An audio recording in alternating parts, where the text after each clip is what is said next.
हाय ये बबुआ रहले हमारा साढ़ू का लड़का हमें 3 गो पावा लागल सिंह गांव में मलमलिया मसरा के बीच बहुआरा गांव बैगो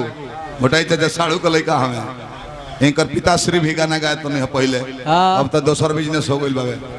अब जाने की घरी गावत रहले एगो बायना लेके हम गोइनी की साड़ू भाई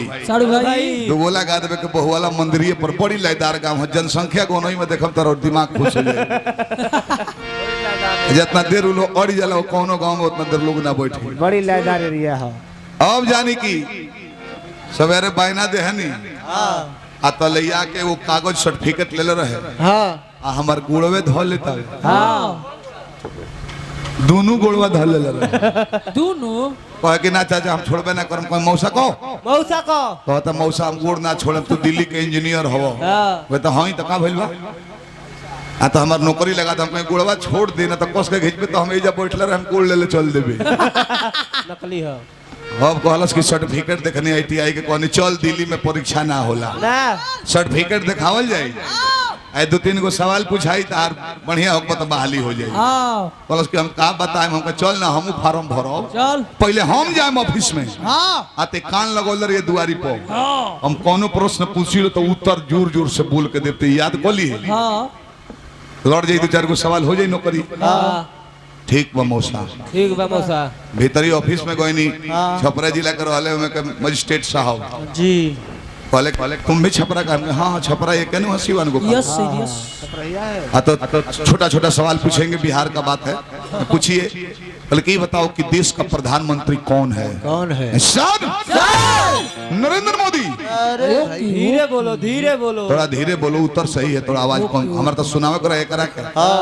आओ धीरे-धीरे बोले दूसरा सवाल पूछिए अपने देश को आजादी कब मिली सर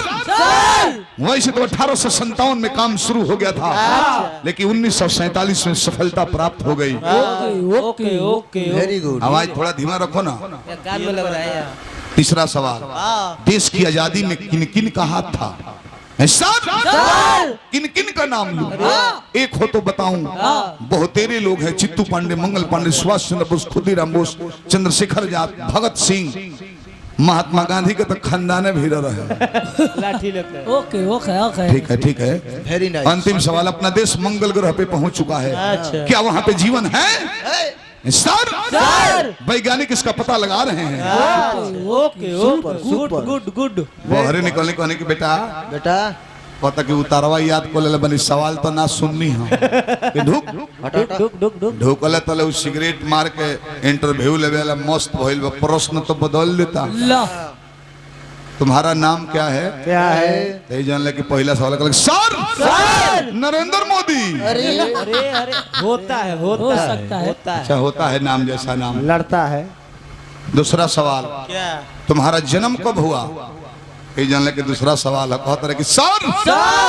वैसे तो 1857 में काम शुरू हो गया था लेकिन 1947 में सफलता प्राप्त हो गई 90 साल हाँ सर 1857 में काम शुरू था 1947 में सफलता प्राप्त हो गई अब वो खिसिया कहते करी तुम्हारी बाप का क्या नाम है यही जान ले कि तीसरा सवाल करे सर किन किन का नाम लूं एक हो तो बताऊं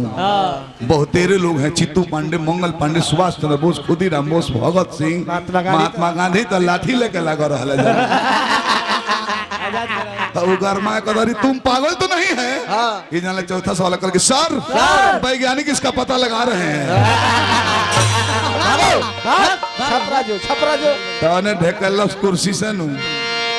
कमाड़ी ले ले वो हरी हो गए